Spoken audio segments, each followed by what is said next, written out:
key in this market has been pretty much coming from the Nasdaq, because the Nasdaq has been the strongest of the three major averages, which is the Dow, Nasdaq, and S&P 500.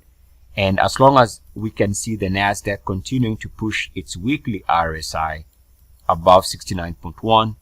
it only makes sense that pullbacks are going to be shallow and the market continues to trend higher.